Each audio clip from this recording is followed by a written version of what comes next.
Good day. Before I proceed with this program, some apologies for the poor lighting today. Rest assured I'm working to get it fixed. Lighting in any part of my dwelling here in London has always been a problem. Lighting in London is often a problem. Anyway, to press on.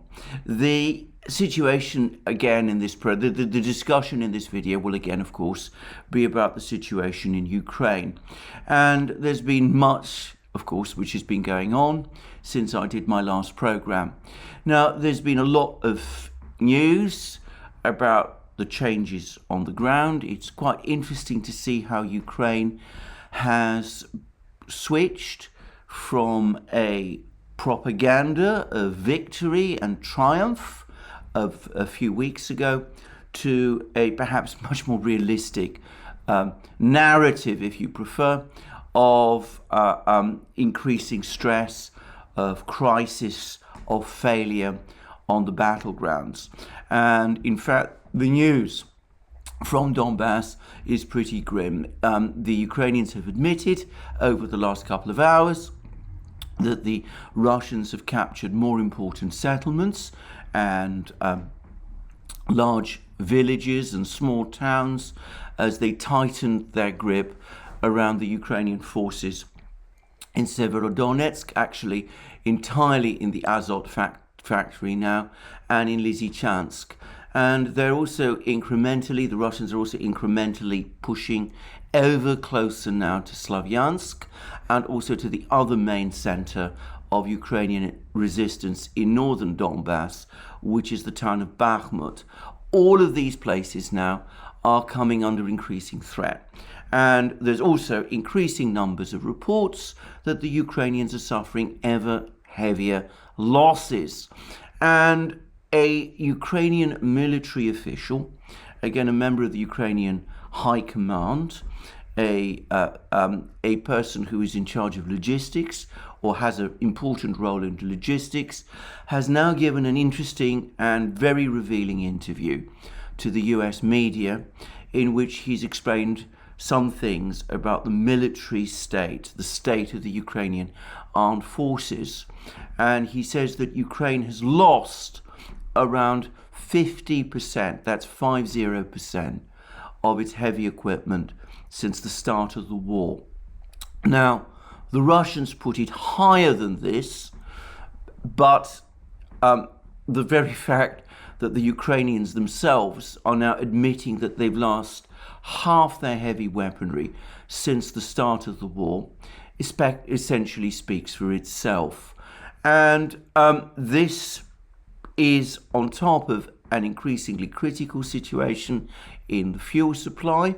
The Ukrainian military now has to rely on imports of fuel from Europe to try to keep operating. But the civilian economy is now again short of fuel, and the Russians have launched more cruise missile strikes on the critically important Kremenchug oil refinery, which is now one of the most important oil refineries for supplying the Ukrainian civilian economy with fuel. So the fuel crisis continues. There's major problems in the economy. Ukraine is short of funds. It's suffering heavy losses in the fighting, losses which the Ukrainian officials themselves now put at around 1,000 soldiers a day, dead or wounded. And the Ukrainians themselves admit that they've lost around half their heavy equipment.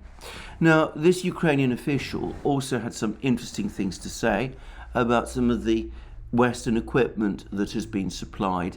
He mentioned the fact that the Russians are very active and have been quite successful in destroying some of this heavy equipment almost as soon as it gets supplied. And I think he was alluding specifically to the M777 howitzers. But he also said that the M777 howitzers are liable to breakdowns, that out of 6 howitzers which go into operation, 2 very rapidly break down, and Ukraine has no means to repair them. Now that is extremely interesting, and it, by the way, fully vindicates and corroborates something which Scott Ritter had to say about the M777 howitzers when news came that the United States was intending to supply them. He said that these howitzers are light and brittle, that they were basically made for the US military to be able to ferry around in the mountains of Afghanistan and in other such places, to move them quickly and rapidly, and to use essentially as kind of sniper guns. They're not really intended for the heavy artillery barrages, which is what the Russians use their artillery for. So they are designed for a completely different purpose. They're both personnel heavy. They require large numbers of a larger group of soldiers to operate them, and they're also very maintenance heavy, and realistically Ukraine is simply not in a position to maintain those howitzers, and that exactly seems to be the pattern. That's exactly what is happening. Scott Ritter has proved to be completely right about this. These howitzers have proved to be inappropriate, wrong weapons for this war. What Ukraine needs is the simple, reliable, rugged sort of guns capable of operating in large barrages, the kind of guns that the Soviet Union used to build, that Russia still builds, and which the Russians still possess in enormous quantities. And can I also add, by the way, that I have again looked over this constant, persistent claim that Western artillery outranges Russian artillery. I can find no confirmation of this. Of course, the range of artillery seems to depend heavily on the type of shell used. It seems to me that the Russians have all the kinds of shells, similar types of shells, including at the very high technology level that the Western powers do. And if one is talking about long ranges, it seems to me that Russian 203mm artillery is able to perform at essentially the same ranges as Western artillery can. So this whole story of the West supplying better guns to Ukraine than the Russians have, it seems to me, rests on extremely shaky foundations indeed. Now, as has been discussed by many people, there's now talk about the fact that the United States and some of the Western powers are going to provide multiple rocket launch systems to Ukraine.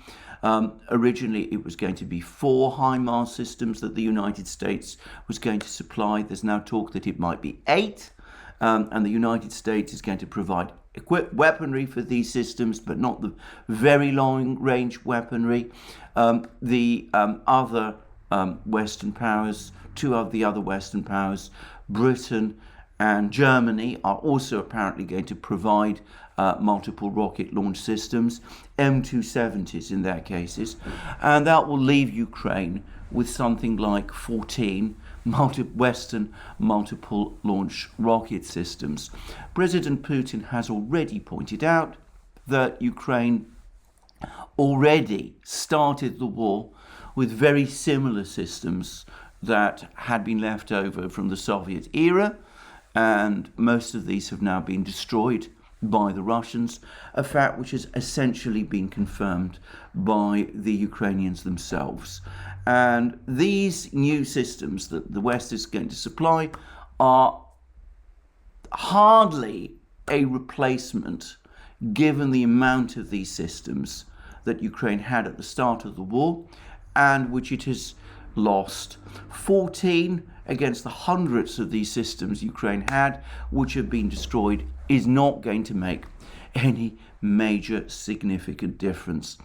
And just as the Russians have been extremely effective, apparently, and this is from the Ukrainians themselves, in tracking down and destroying howitzers, it seems to me it is almost inevitable that they will track down and destroy these multiple rocket launch systems. They're large, bulky things. They require a huge amount of maintenance, a heavy logistics strain. They will be an obvious target for the Russian forces once they come to the sort of battlefield areas.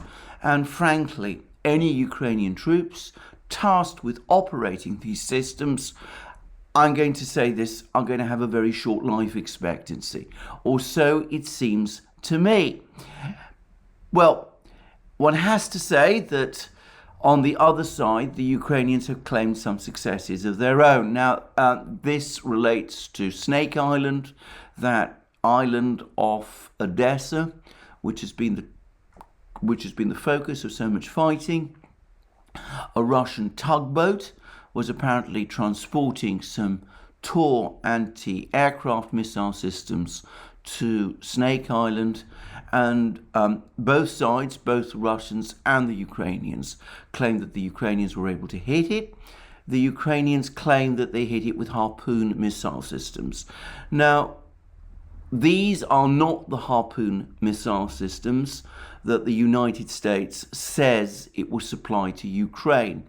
As I've discussed in previous programs, the United States is now working on a major program to place these Harpoon systems on trucks. This is going to be a complex, involved process. It may take months. It may take as much as a year to complete.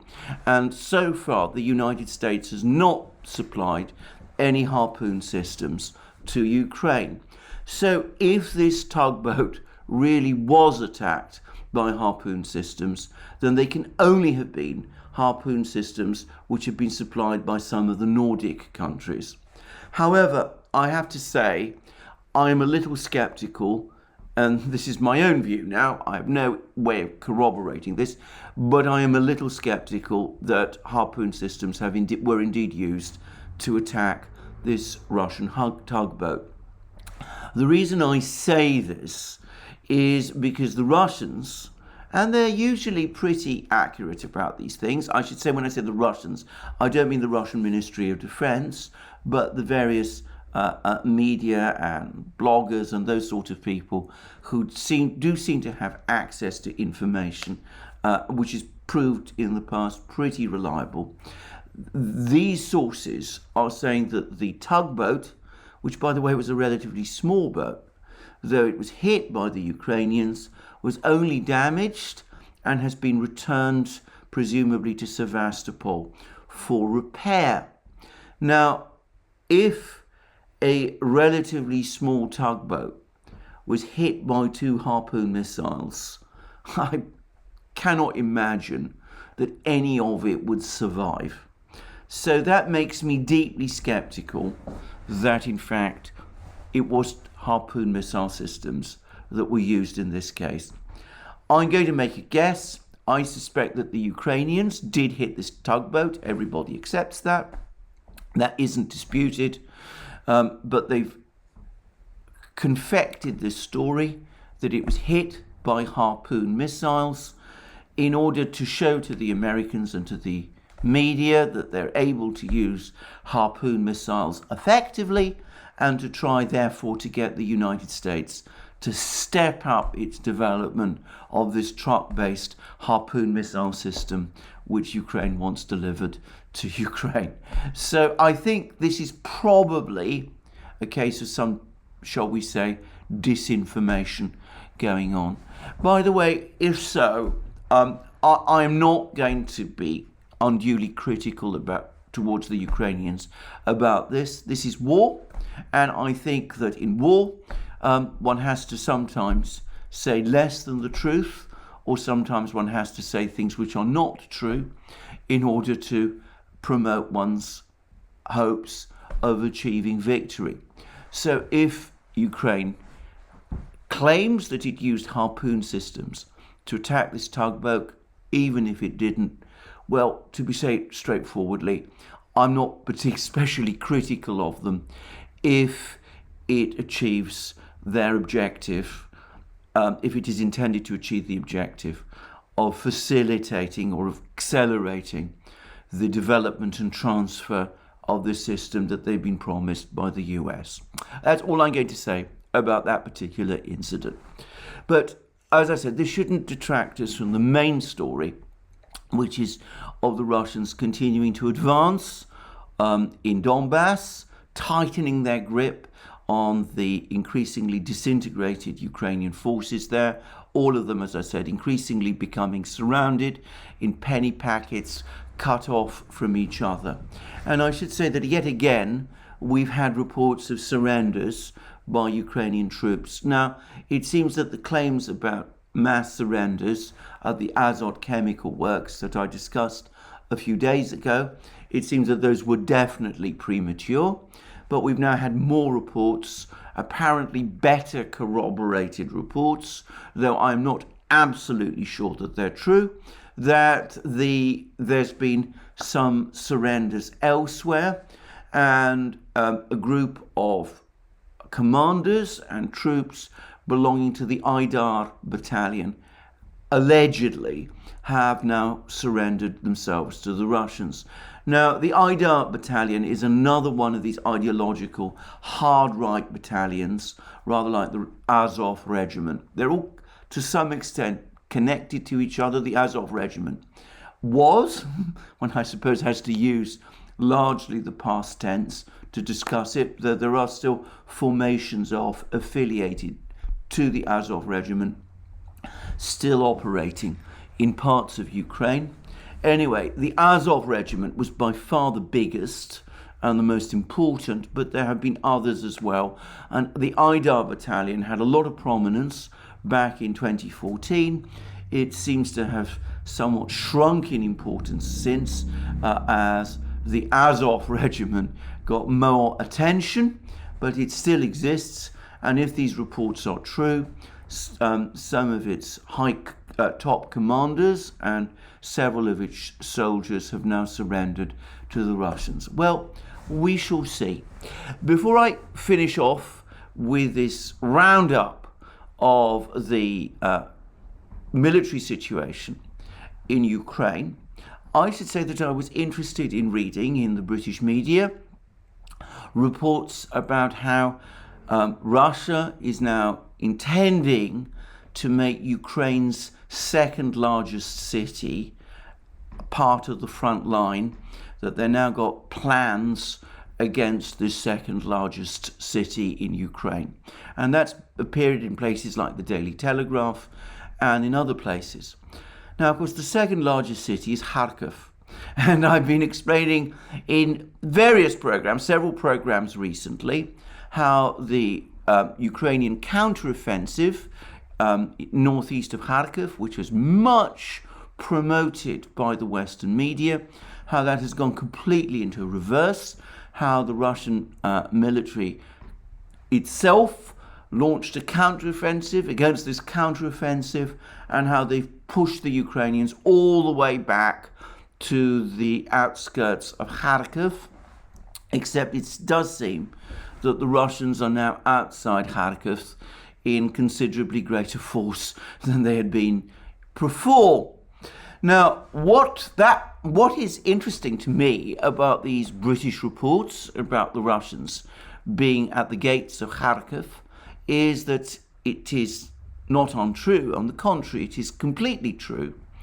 But of course, British readers who take their news from the British media, British readers and British viewers who take their news from the media, were being told a few weeks ago about a successful Ukrainian offensive north of Kharkiv, about the Russians being driven back beyond the Ukrainian border, and about Ukraine having won the Battle of Kharkiv. I mean, there were articles with that specific title appearing in various British news outlets. Now, since then, there's been no reporting at all in the British media that I've seen about the situation north of Kharkiv. There's been no reporting about the fact that the Ukrainian offensive north of Kharkiv has been a complete failure, that the Ukrainians advanced, but then were driven back, apparently with heavy losses. And so British readers who have a good memory, which admittedly may not be many of them, must be left scratching their heads as to what has happened. How is it that Ukraine won the Battle of Kharkiv, except that in fact Kharkiv is now under threat?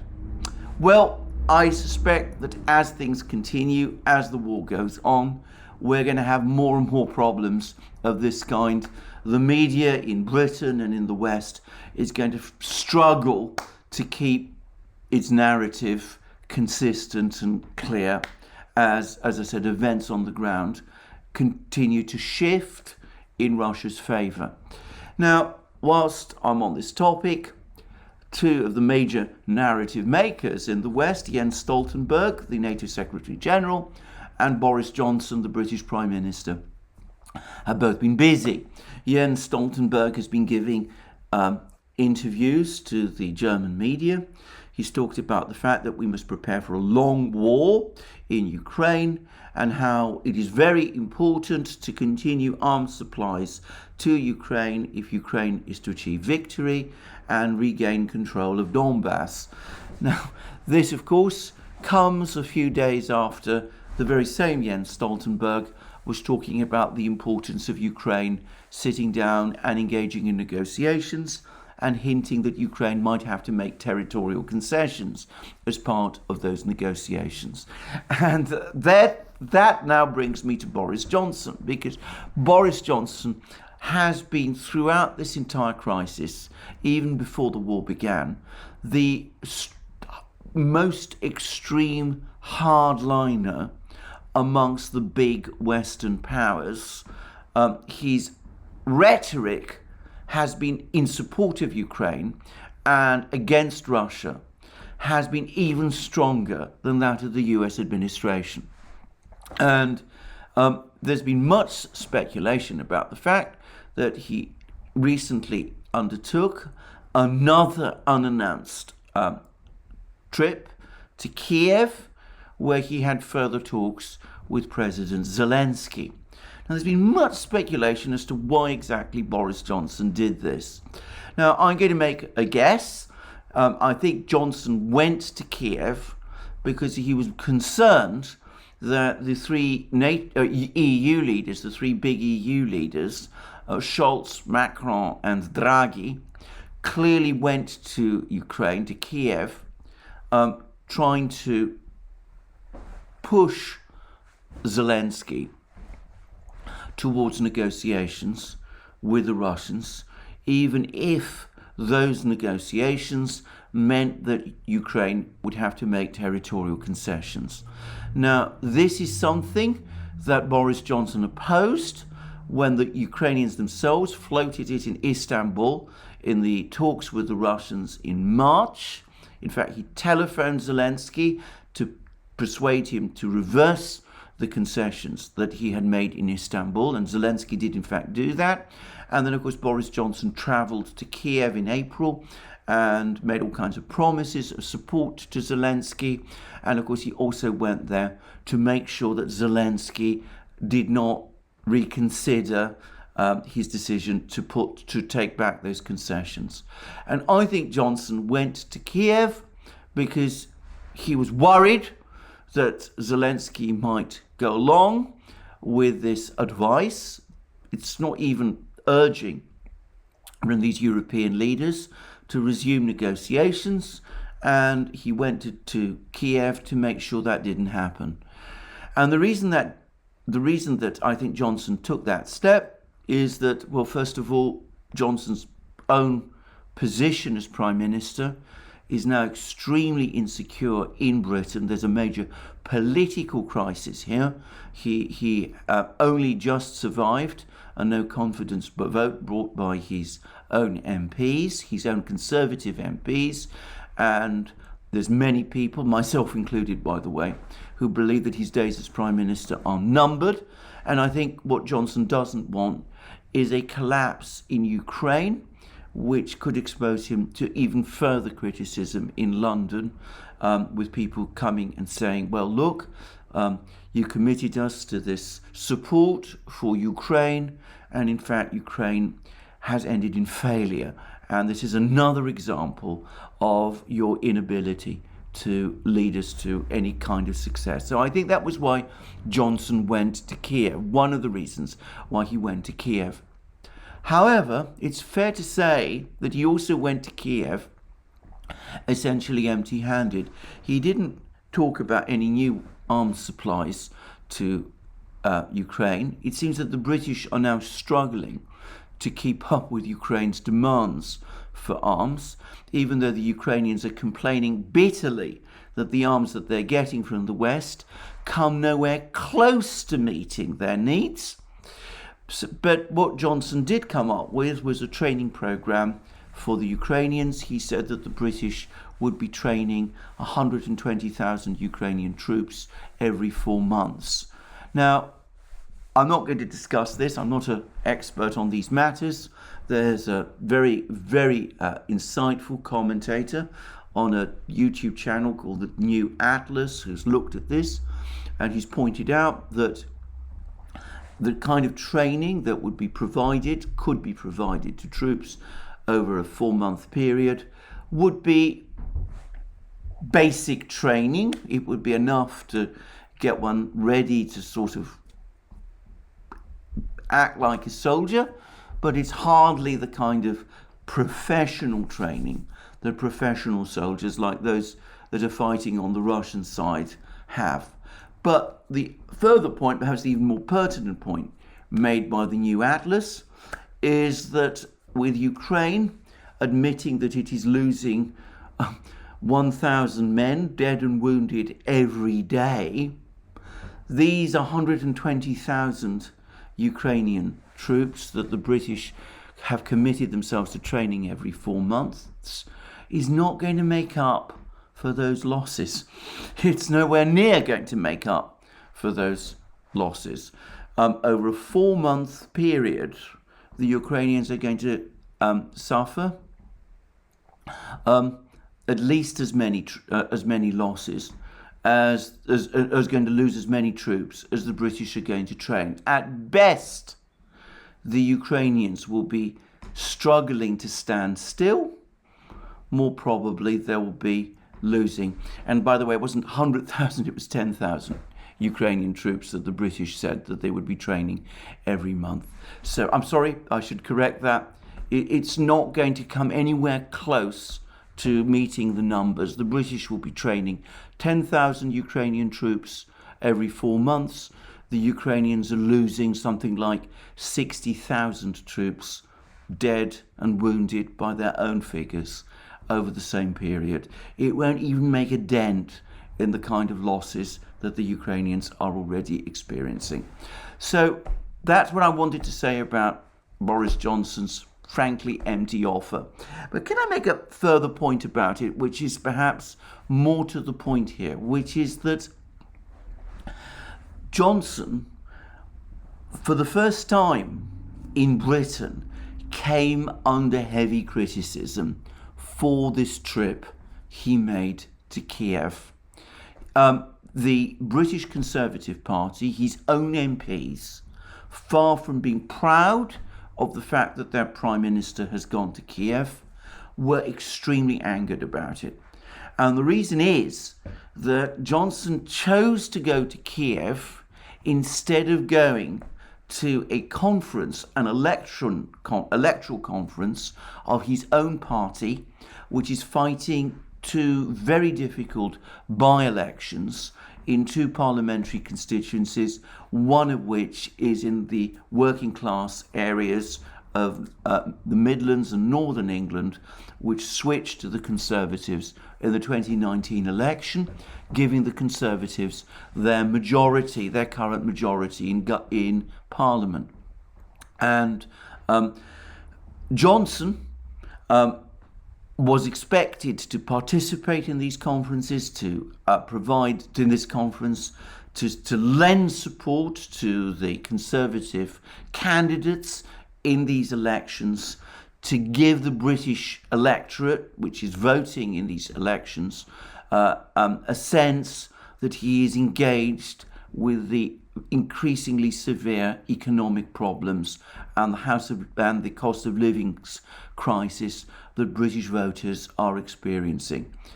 Instead, he went to Kiev, and people, as I said, in his own party are extremely angry about this. And some of them, unusually, came out and made their criticism of Johnson public. Now, that is an interesting development because it is an example of what I suspect is going to become the increasing pattern from this point on. More and more Western leaders are going to come in under increasing criticism that they're focusing excessively on Ukraine and they're ignoring the needs of their own people and ultimately their own electorates. And Johnson has now experienced that. Biden in the United States is experiencing that also. Macron, who's experiencing a difficult parliamentary election today, more about that later when we get the results. He's going to be running into that too. And of course, in Italy, the situation has gone even further, as it has in Germany. And of course, in some European countries, in Bulgaria, for example, we now have a full-on all-spectrum political crisis looming. So there's going to be more cases of this kind of criticism. And I notice that Germany, after speaking noisily and angrily about the fact that the Russians have deliberately reduced gas flows to Europe, about how the Russian claims that the problems with the Nord Stream pipeline were due to equipment that had been sent to Siemens for repair, which the Canadians have impounded because of sanctions. The Germans said this is all nonsense. The Germans are now apparently quietly doing that which they should have been doing right from the outset. They're now talking to the Canadians to try to get this equipment released because ultimately they need the gas. And I suspect German voters are going to start to get increasingly angry if they sense that their leaders are showing no interest in sorting out these problems, their own problems, and are focused instead on Ukraine. So this is going to become the trend, and I think this is partly the explanation for those words from Stoltenberg. Because what Stoltenberg and others are sensing is that the political pressure in Europe and in the United States is now on. People are becoming increasingly angry with the stance their leaders are taking, and they're beginning to say, well, enough about Ukraine. We've heard all about Ukraine. We're obviously still sympathetic to Ukraine, but at the end of the day, it is we who are suffering from this. So that is why Stoltenberg and other leaders are now talking about the importance of standing by Ukraine for the long haul, for keeping this thing going. We can't give up now. This is too important an affair. If we do, there will be all kinds of calamitous consequences, and we've got to keep on this struggle until some kind of eventual victory is achieved, even if nobody really believes in that victory anymore. I'm going to say what I think about this, which is that I suspect that this narrative, this new story that people like Stoltenberg and Johnson are now promoting, that we've got to keep going, we've got to stick by Ukraine, this is too important for us to let the Russians win, we can still win in Ukraine if we keep on, keep this going long enough. I think this will start to fracture visibly by the autumn and winter. With autumn and winter coming, with the economic situation across the West deteriorating, it will be very, very difficult to sustain this narrative further. And I'm going to also say something. I suspect that with the scale of losses that Ukraine is experiencing, it's going to be incredibly difficult to sustain any possible narrative with respect to Ukraine, of Ukraine winning the war, or indeed even achieving a stalemate. By autumn, it will be indisputable, it will be impossible any longer to deny that irrespective of what the Western leaders do, the situation in Ukraine is heading towards a Ukrainian defeat. Well, that's the situation in Ukraine, that's the situation in the West.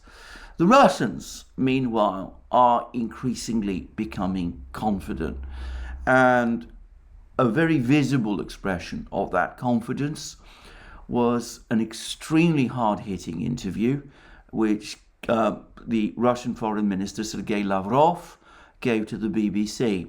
Now, I have to say straight away, I've never been someone who's been particularly convinced that it's a good idea for Russian leaders to give interviews to Western news outlets.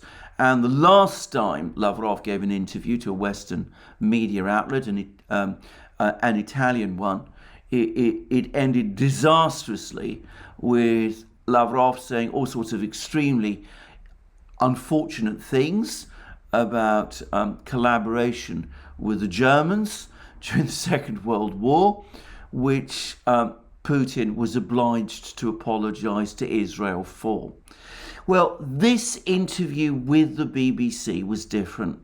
Lavrov not only gave as good as he got, but he was outright rude to his BBC interviewer. And one could sense that the BBC interviewer, not used to this kind of treatment, was frankly taken aback by it. And for me, obviously, I think for many, many people, the key moment in the interview was when Lavrov straightforwardly told the interviewer, we just don't care any longer what you in the West think about us. We're going to do our own thing. We will do what matters. We've absolutely had it up to there with you people. We're utterly fed up with you. We're no longer listening to what you're telling us. We're going to do what we think. And if you don't like it, well, tough. That was essentially what Lavrov said during this interview. I'm going to provide a link. You can read it yourself.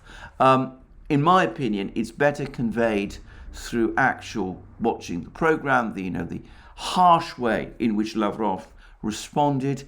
I think he should be harsher still, but it's unusual for him to speak like this to a journalist. I got the sense he enjoyed it. We'll probably be getting much more of that shortly.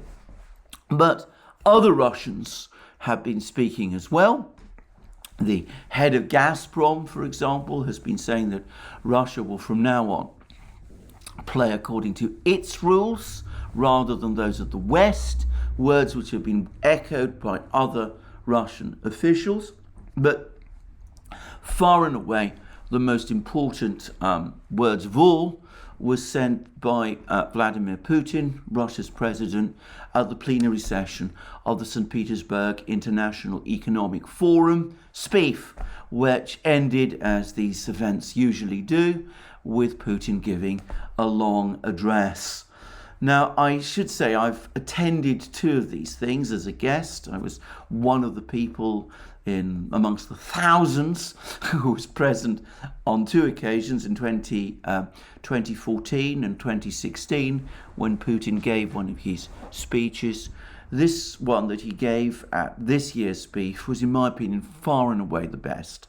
And I noticed one thing right away, which is that Putin went out of his way to say, to reject the comparison that many people in the West make between SPIEF, this conference the Russians hold in St. Petersburg, and Davos. He said, it's not a compliment to us to say that this is the Russian Davos. This is something completely different.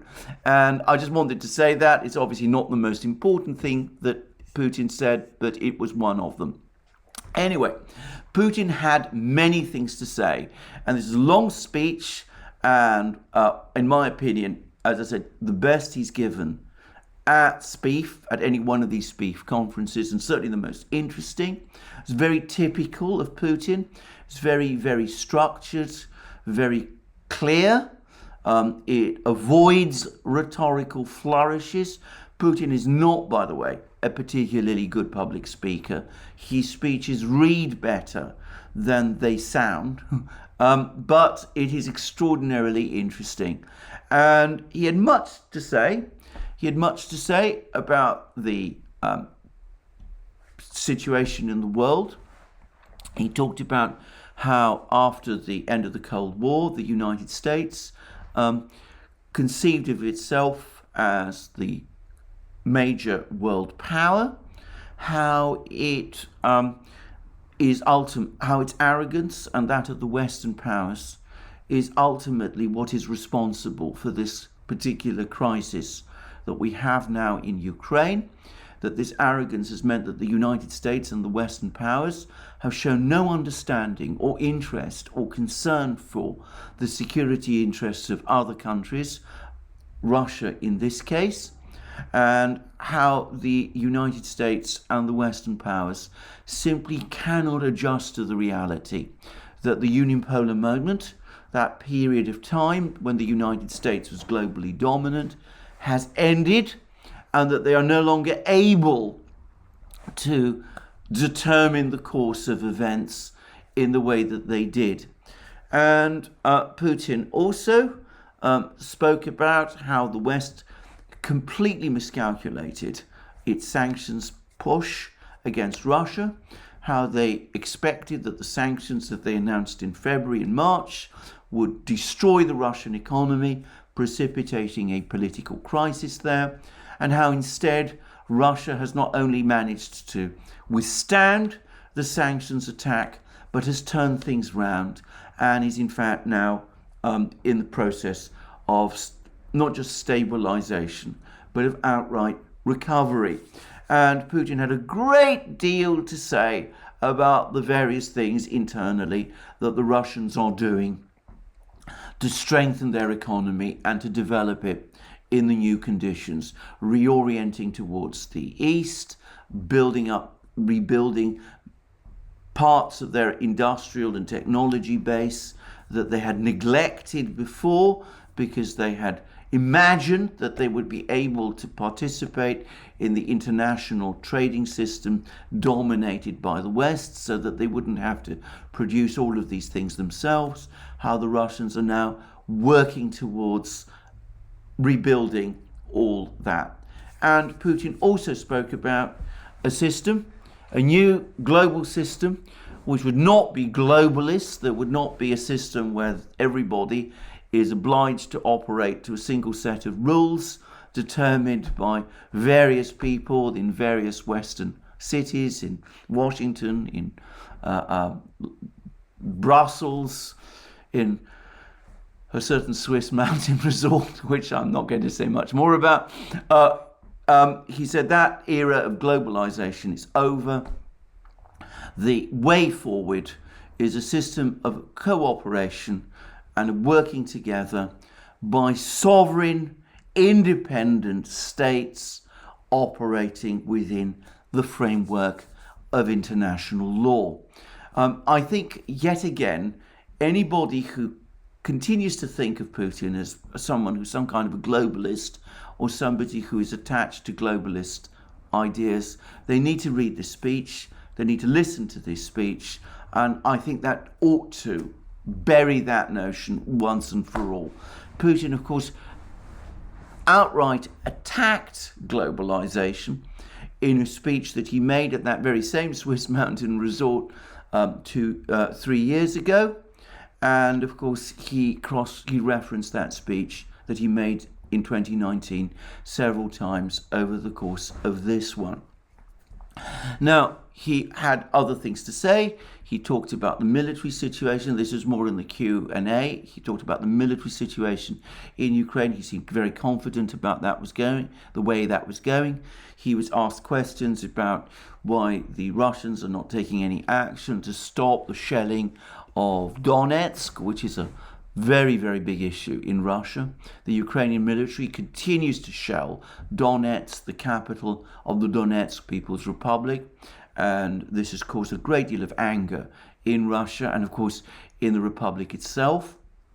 Putin said that the Russians would be providing more artillery support to the people in Donetsk to counter this Ukrainian artillery. And Putin also said that ultimately the way they will drive these Ukrainian troops away from Donetsk is by encircling them. In other words, it is by attacking them in the rear. The idea of a frontal assault on these Ukrainian troops who are heavily fortified positions would be a mistake. It's what the Ukrainians are trying to goad the Russians into doing, to divert troops to this front line and then to attack the Ukrainians in the hardest part of the front line head on. The Russians are not going to do that.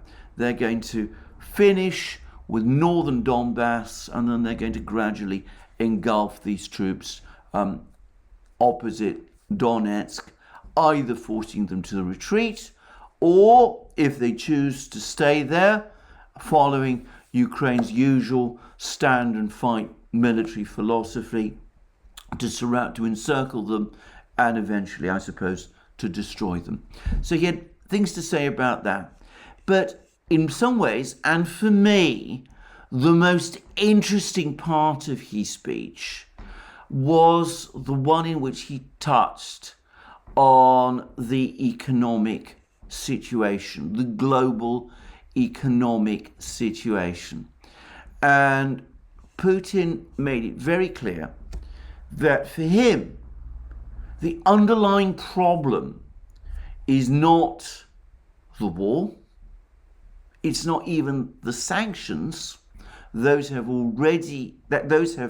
made much worse what was already a deteriorating economic situation in the West, but the previous policies pursued by Western governments. And he went out of the way to say in a long discussion that in fact it is reckless money emission in the West that has been the major cause of the crisis that has hit the world.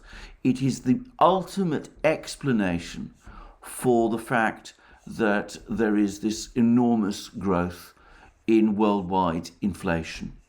And he went into a great deal of discussion about this, and he made some, I thought, really very, very interesting points. And I'm going to just quote directly from his speech at this point. He said the following: "The worsening of the global economic situation is not a recent development. What is happening now does not stem from what happened during recent months. Moreover, it is not the result of our military actions in Ukraine. Saying so is an unconcealed, deliberate distortion of the facts. Surging inflation in product and commodity markets had become a fact of life long before the end of this year. The world has been driven into this situation, little by little, by many years of irresponsible macroeconomic policies pursued by the G7, that's to say the Western countries, including uncontrolled money emission and accumulation of unsecured debt.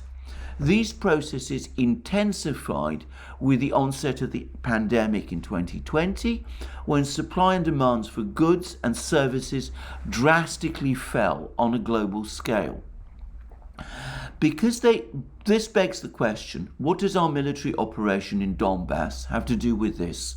Nothing whatsoever, because they would not or could not devise any other recipes, the governments of the leading Western economies simply accelerated the money printing machines. Such a simple way to make up for unprecedented budget deficits. I have already cited this figure. Over the past 2 years, the money supply in the United States has grown by more than 38%. Previously, a similar rise took decades, but now it grew by 3.8% or $5.9 trillion in 2 years. By comparison, only a few countries have a bigger gross domestic product than this sum. The EU's money supply has also increased dramatically over this period. It grew by about 20% or 2.5 trillion euros. Lately, I've been hearing more and more about the so-called, please excuse me, I really would not like to do this here, even mention my own name in this regard, but I cannot help it. We all hear about the so-called Putin inflation in the West. When I see this, I wonder who they expect would buy this nonsense. People who cannot read or write, maybe. Anyone literate enough to read would understand what is actually happening. Russia, our actions in Donbass have absolutely nothing to do with this. The rising prices, accelerating inflation, shortages of food and fuel, petrol, and problems in the energy sector are the result of system-wide errors the current US administration and European bureaucracy have made in their economic policies. That is where the reasons are, and only there. I will mention our operation, too. That's a military operation. Yes, it could have contributed to the trend, but the root cause of this is precisely elsewhere. They printed more money, and then what? Where did all that money go? It was obviously used to pay for goods and services outside Western countries. This is where the newly printed money flowed. They literally began to clean out, to wipe out global markets. Naturally, no one thought about the interests of other states, including the poorest ones. They were left with scraps, as they say, and even that at exorbitant prices. While at the end of 2019, imports of goods to the United States amounted to about $250 billion a month. By now, it has grown to $350 billion a month. It is noteworthy that the growth was 40%, exactly in proportion to the unsecured money supply printed in recent years. They printed and distributed money and used it to wipe out goods from third countries' markets. And then he points out how destructive that has always also been to the United States itself, because he then goes on to say that as the United States has printed money and thereby sucked in goods from all around the world, it has in effect destroyed the productive part of its own economy. And he made a specific point. He says this: for a long time, the United States was a big food supplier in the world market. It was proud, and with good reason, of its achievements, its agriculture and farming traditions. This is an example for many of us too. But today, America's role has changed drastically. It has turned from a net exporter of food into a net importer. Loosely speaking, it is money printing and pulling commodity flows its way, buying food products all over the world. And then he went on to say that the European Union has done the same thing to an even greater degree. So there we go. This is Putin's analysis of the economic situation. And I thought this was an interesting discussion.